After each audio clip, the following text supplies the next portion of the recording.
Hello बच्चों, आज मैं तुम्हें बीजीय व्यंजक यानी अलजेब्रिक एक्सप्रेशन के बारे में बताऊंगी। तो बच्चों ये देखो, ये क्या है हमारी बीजीय संख्याएं यानी अलजेब्रिक नंबर्स। ये क्या है? गणितीय संक्रियाएं यानी mathematical operation, addition, subtraction, multiplication और डिवीजन। और ये क्या है? अंकीय संख्याएं यानी न्यूमेरिकल नंबर्स। ठीक है, तो जब हम इन अलजेब्रिक नंबर्स और न्यूमेरिकल नंबर्स में इन गणितीय संक्रियाओं का यानी मैथमेटिकल ऑपरेशन का प्रयोग करते हैं तो हमारे बनते हैं बीजीय व्यंजक। जैसे कि a + 6, ये क्या है? एक बीजीय व्यंजक है जिसमें कि हमने अलजेब्रिक नंबर का भी प्रयोग किया है और न्यूमेरिकल नंबर का। हम इस तरह से भी लिख सकते हैं x - y। तो ये क्या हो गया? ये भी एक बीजीय व्यंजक है यानी अलजेब्रिक एक्सप्रेशन जिसमें कि दोनों अलजेब्रिक नंबर्स हैं। ऐसे भी कर सकते हैं 3 × a। तो ये भी एक अलजेब्रिक एक्सप्रेशन है यानी बीजीय व्यंजक। और इस तरह से भी लिख सकते हैं y/7। तो ये देखा कि हमने अलग अलग ऑपरेशन का प्रयोग करके बीजीय व्यंजक बना दिए। पहले और दूसरे वाले में देखो कि इसमें जो प्लस का साइन है वो a और 6 को सेपरेट कर रहा है, अलग कर रहा है। ठीक है, तो ये क्या हो गया कि ये इसके क्या कहलाएंगे? पद, बीजीय व्यंजक के पद यानी इंग्लिश में कहते हैं टर्म। तो इस बीजीय व्यंजक में कितने पद हैं? 2 पद। यानी अलजेब्रिक एक्सप्रेशन ये कितने टर्म्स का है? 2 टर्म्स का। पहली है a और दूसरा 6। ठीक है, दूसरे में देखो इसमें माइनस का साइन x और y को सेपरेट कर रहा है, अलग अलग कर रहा है। तो ये भी कितने पदों का हो गया? 2 पद का, यानी द्विपदीय व्यंजक है। यानी एक पहला पद क्या है? x है और दूसरा पद हमारा जो है वो -y। ठीक है, तो अब देखो ये 2 पद हो गए, है ना। तो अब तीसरे में देखो, क्या इसमें भी जो मल्टीप्लिकेशन और डिवीजन का साइन है वो इनको अलग अलग टर्म में बांट रहा है? तो इसको ध्यान से देखते हैं। 3 × a को हम 3a लिख सकते हैं और y/7 को लिख सकते हैं y/7 यानी y/7। तो देख रहे हो कि ये केवल एक टर्म है। इस बीजीय व्यंजक में भी यानी इस अलजेब्रिक एक्सप्रेशन में भी 1 टर्म है, इस अलजेब्रिक एक्सप्रेशन में भी 1 टर्म है। इसका मतलब क्या है कि जो एडिशन और सब्ट्रैक्शन के साइन हैं वो तो बीजीय व्यंजक को अलग अलग टर्म में सेपरेट करते हैं, अलग करते हैं, लेकिन जो मल्टीप्लिकेशन और डिवीजन है वो जो है वो पदों को अलग अलग नहीं करता। अगर ये यहाँ पे है तो इसका मतलब क्या है? इनके बीच में है तो इसका मतलब क्या है कि ये एक ही टर्म है, ये एक ही पद है। तो समझ में आ गया बच्चों।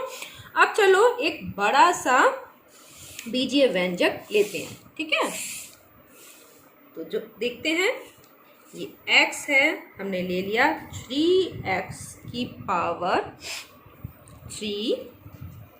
ठीक है, और हम लेंगे +2y।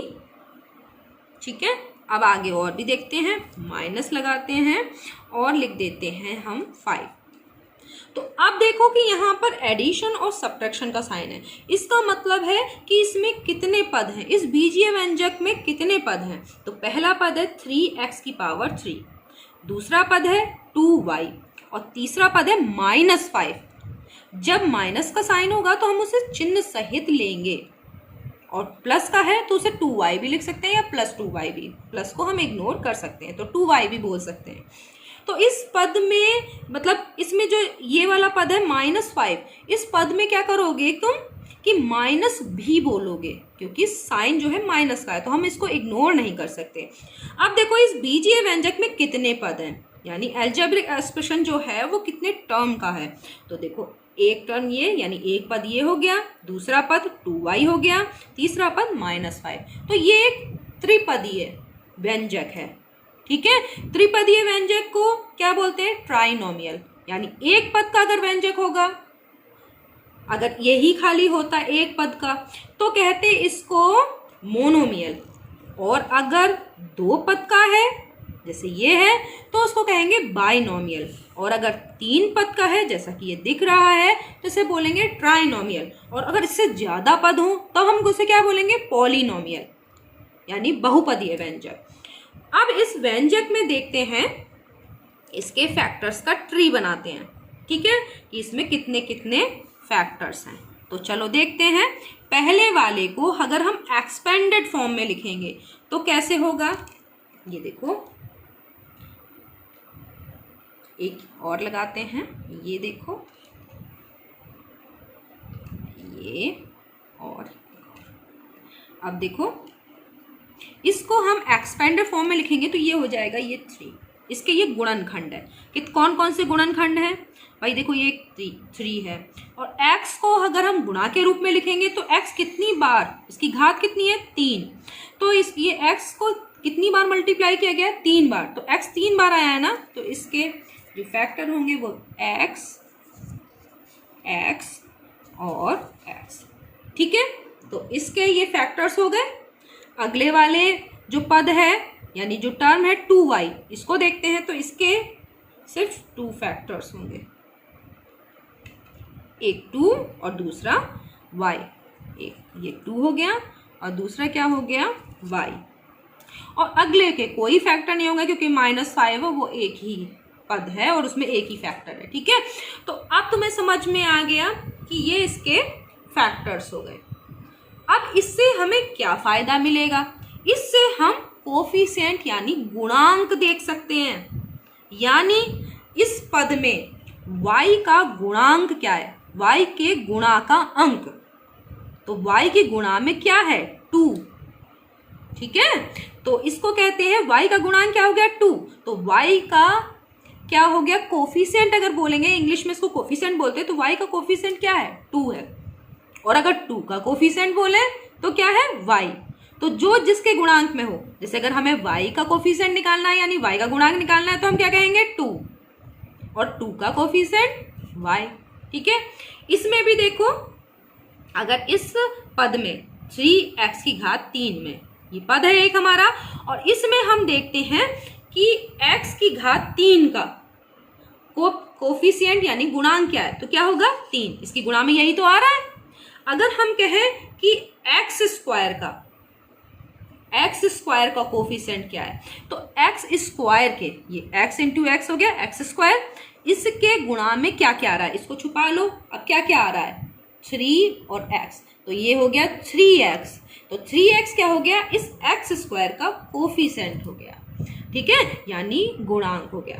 तो बच्चों तुम समझ गए कि कैसे हम गुणा का अंक, गुणांक मतलब गुणा का अंक, यानी किसी भी संख्या, वो चाहे हमारा न्यूमेरिकल नंबर हो और चाहे अलजेब्रिक नंबर हो, उसकी गुणा में जितना भी अंक आएगा वो क्या होगा, उसका गुणांक यानी कोफिशिएंट होगा, जैसे कि तुमने देखा, ठीक है। तो जैसे y के गुणांक में क्या आया, 2, तो y का कोफिशिएंट क्या हो गया, 2, और 2 का कोफिशिएंट y।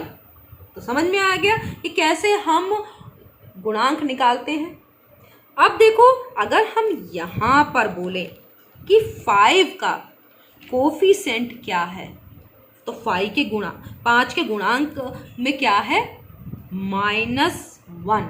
क्योंकि अगर देखो यहाँ पर कुछ नहीं है तो क्या होगा, इसकी मल्टीप्लिकेशन में क्या होगा, -1, ठीक है।